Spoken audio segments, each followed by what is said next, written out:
Good morning. My name is Mark Ross, spelled Markross. I am the president of the St. Paul Police Federation. I represent our rank and file officers from the rank of officer up through senior commander.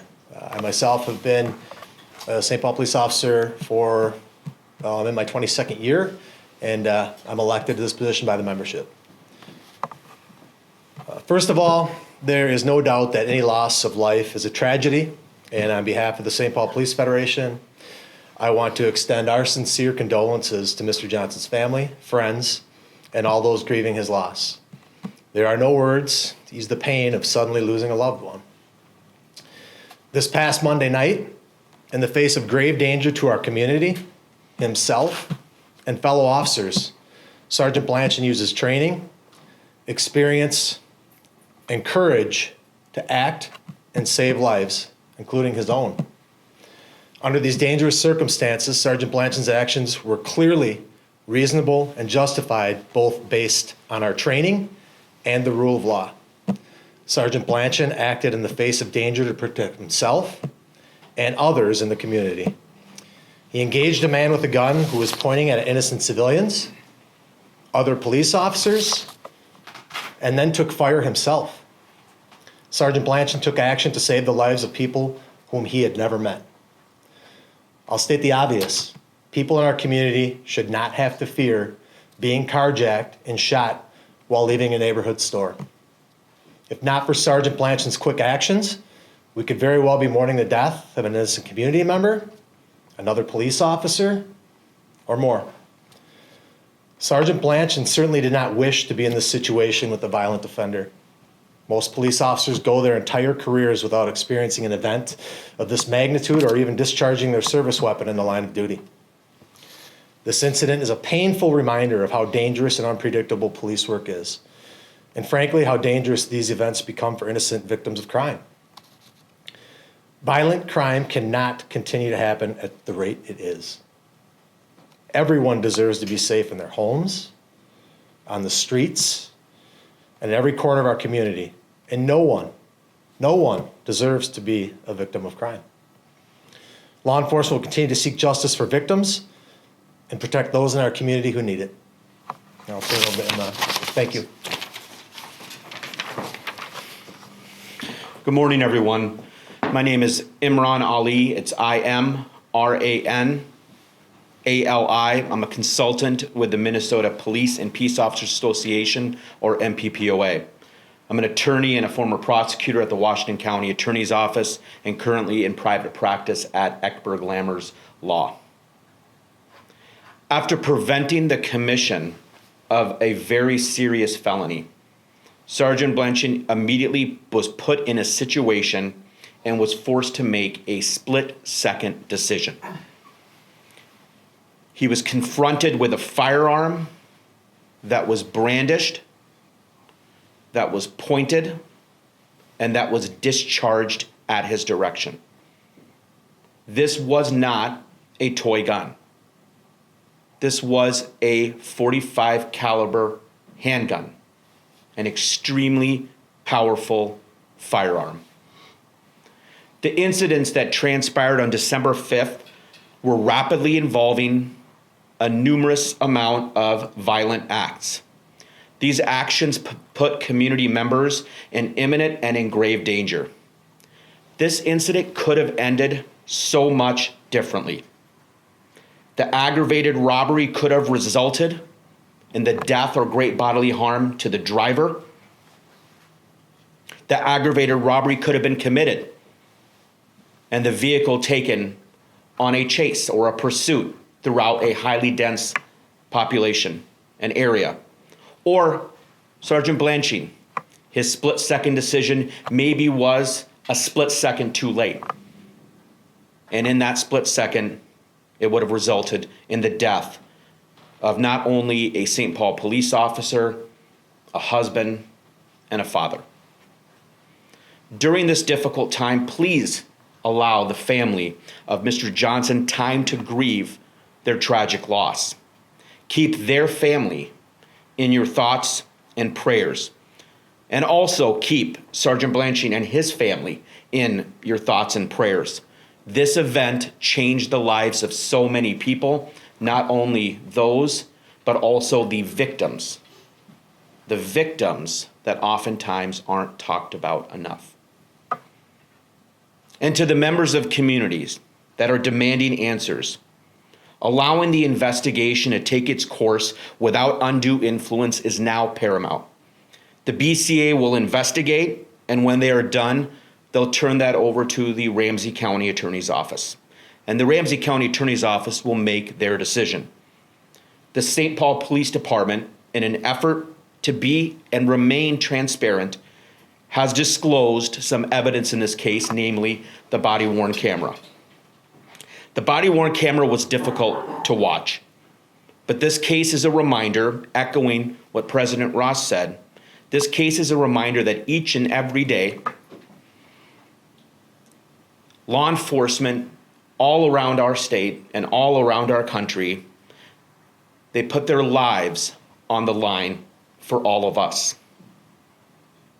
They do so to protect, to make our communities safe. On behalf of over the 10,000 law enforcement members in the state of Minnesota, we want to take this opportunity to thank the women and men that continue to make us all safer. Thank you. Take some brief questions now. President Ross? Sounds good. To see the video, it was clear to you by your statement that his actions were justified, yet the family still does not appear to be satisfied. How do you square those? I understand what they're going through. I understand they're going through a traumatic event. I do understand that aspect of it, and I think that, you know, they rightfully want to look at all the evidence. Those things take time, and so, you know, I can't speak to that, but I know that certainly within the confines of the law, it was certainly justified on behalf of Sergeant Blanchard. I mean, let's be clear. You've got a man on photo pointing a gun at a police officer. You can see the muzzle flash, the discharge. I mean, he was taking fire. I mean, it clearly under both our training against state law, it was clearly justified to take that type of action. It was objectively reasonable for Sergeant Blanchard or any officer to believe that there were others in our community, including police officers, that were in danger of sustaining great bodily harm or death. I mean, I don't think you need to be a police officer to make that determination based on how clear that video evidence is. Have you talked to the sergeant or other people involved? I have briefly, more as a facilitator, but that's about it. I'm just wondering, when you two were speaking, have you seen reports or do you have more additional information about? Well, I was wondering what you were basing the information on that you were. I know as much as you all. I mean, I literally watched the video at the same time you all did when it was released yesterday. It sounded like, though, did you know where the person in the vehicle was going to or coming from? That I do not know. Oh, okay, I thought you mentioned a market, but was that more just general? Well, there's a market on the corner that's really proud. That's the store there where most people come and go from. There's a liquor store there also. I'm not certain, but there are a couple of retail businesses there at that intersection. You know, again, I do want to highlight one other thing too, and I think that we need to put this in perspective. Over the past couple of years, we know that gun violence has been at an unprecedented level. I mean, if you know, last year we broke the homicide record in St. Paul. The year before we tied it.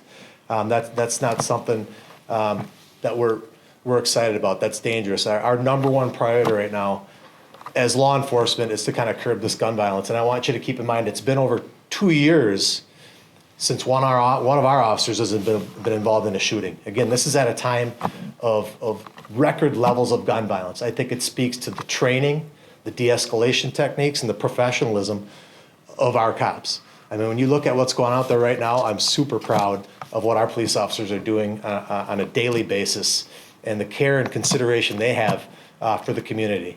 I mean, to go 2 years without an officer-involved shooting is actually quite remarkable during these times. And when you think about all the people that have been shot, hundreds, I think we're averaging over 200 a year. So in that period of time, we've had nearly 500 people shot, nearly 100 people killed, mostly by gun violence. And this is the first time in that period of time where an officer has discharged their firearm. And I think that's something we all need to take note of and recognize. Since you brought that up, Yes, sir. can you comment a little bit, I mean, as you mentioned, crime, you know, a lot of statistics show it's higher than ever, right? But then at the same time, a lot of trust in the police officer community has been infringed on a little bit by some community members, right? So how is that balance working, where you are A, trying to keep your officers safe, B, try to keep the community safe, but then also keep in mind that there is this trust that has been broken a little bit in the last couple of years, and how do you still maintain that? I mean, I'm sure it's a difficult thing to watch, but I just want to know what. That's a great question, fair question, and it's through communication and it's through transparency, and I think that has been, I think, misconstrued in a lot of ways. I mean, I think if you were to go out into these communities and you talk to the people that live there and spend their time there, that we enjoy a largely very positive relationship with our community in St. Paul. I can't speak to what happens in other communities, but I know the relationship that we have in St. Paul with our community, and it's positive. And we get out and we do as much as we can to explain to people what we're doing, why we're doing it. We get them to the table, we talk about it. In my role as Federation President, I'm happy to sit down and talk with any community member.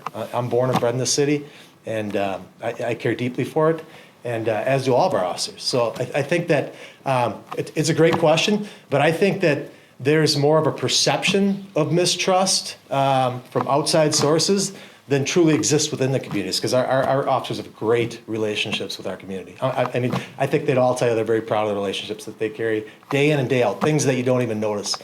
And again, as we talk about all the gunfire, the homicides over the last few years, you know, that's 275,000 documented calls for service per year. So over this 2-year period, we're looking over, you know, 500,000 calls per service. Those are just the documented calls. Most of our interactions with the public aren't even documented. We don't have a metric to measure that. So take that times 5 or 10 or 20 or whatever it may be, and if you think about the work we're doing, it truly is remarkable. I'm very, very proud. Well, I can just add something to that too, because I think it is a good question. I think it's fair to ask that question as well. But, you know, there is this perception that there is this, break in, whether it's communication, transparency, trust between the community and law enforcement. And really, I think the narrative needs to be, and it's simple. It's okay for somebody to grieve the loss of somebody who lost a life and also support law enforcement. That's okay. There's no two separate camps that have to fight against each other. And I think overall, not only the community here in St. Paul, but as we see around the state, that's what they truly believe. They're still human beings. They understand the dangerousness of this job. Somebody lost their life, but at the same time, like we talked about, you know, this was a violent exchange that occurred in a very rapid, evolving situation. So I think it's a perception issue, but I think it's a misperception. BCA investigators are still trying to piece together who shot first during the interaction. Would that change your stance on whether this shooting was justified, or is it too early to say so? I think the best thing we need to do is, rather than speculate and get into what the investigators are doing or who they're interviewing, is allow them the opportunity to do that and give them the opportunity to conduct an investigation that is thorough, that is, everything that they look to, that they do, and they can provide that to the Ramsey County Attorney's Office. But I don't think it's fair to speculate about things that we don't know about. What was maybe you guys didn't play a role in this, but what was the decision to release the video so early? I mean, often we have months, even years sometimes. I know in similar cases we've had it more recently fast. I can't speak to every variable, but I think that obviously statutorily, one of the instances where law enforcement agencies are permitted to release that is to dispel widespread rumor. So I think in the interest of transparency, this time I think this was probably the most quickly the St. Paul Police Department has ever released body camera footage of this nature, although don't quote me on that, but I think that's the case. So I think it's always going to vary depending on a lot of different circumstances, but you would have to talk to the department administration about the rationale in terms of the timing. And just to be clear, ultimately, is it the mayor, the chief, whose decision do they need to get the green light from the BCA? You know, you'd have to talk to them about how all those decisions are made. I mean, the deal is the body camera video is proprietary to the city of St. Paul. Those are our body cameras. Right. Obviously BCA collects all types of evidence, but you know, I don't think that if there was a possibility that it could taint the integrity of a case, I don't think it would be released. That's just the, you know, the most important aspect is to get this right. I think we can all agree on that. So there shouldn't be a standard time frame. I think we do things as quickly as we can. Again, I can't speak for the department and City Hall, but I think they do things as quickly as are reasonably possible. Speaking of the videos, I know it's not your decision ultimately, but I just wanted to get your thoughts. What would you two think about more video being released, body cam, dash cam videos? Really not in our purview. I mean, I think that anything that's helpful and not damaging to the case, I don't think we'd ever see a problem with that. But again, there are a lot of considerations that need to be made to include innocent, you know, bystanders, other victims, witnesses, their identities. There's just too many variables. So that's, if it's reason, I think we're open to anything that's reasonable. Yeah, I mean, I would echo that too. Thank you. Do you know how the morale of police officers and potentially community members has been since the shooting? Well, I'm glad that you asked that because this is, we are at a point right now, kind of a critical mass in terms of both recruitment and retention. And that's one of the reasons we stand before you today is we need people to know that these are really, really difficult situations. But it's the world that we live in, and it's a reality that these do occur on occasion. I think, you know, it's a great burden to bear because we are the group that is held accountable all the time for everything. I mean, if we go back and we look at a lot of the people we're dealing with, and you look at all the systems that have failed these people and ultimately failed society, there's one group that has the grit and determination and that's held accountable to go out and deal with these things when they're at their very worst, and it's the police. So I think that personally, I've never been more proud to be a police officer. I think most of my colleagues would agree with that. It's never been more challenging. We've never been under more scrutiny, and we welcome accountability. We are the most accountable group of people in government, bar none. There's no doubt about that. And so I mean, one of the hardest things is we're out there as police officers and our workforce working hard every day to do the right thing. We are human beings. We're not without fault in certain occasions, but almost always made in good faith and well intentioned. And so, yeah, that's a good question. I think morale is pretty good overall right now. We just got another academy hit the streets. Really proud of that group. We welcome them. We're down several cops. I think probably 50 or 60 still. We want to get back to our full strength, but yeah, I'm just proud of our people. Is Sergeant Blanchard a field training officer? You know, he may have been when he was an officer. As a sergeant, we don't have FTO sergeants I in didn't the know if you department. had a new person with him. Yeah, no, we did not.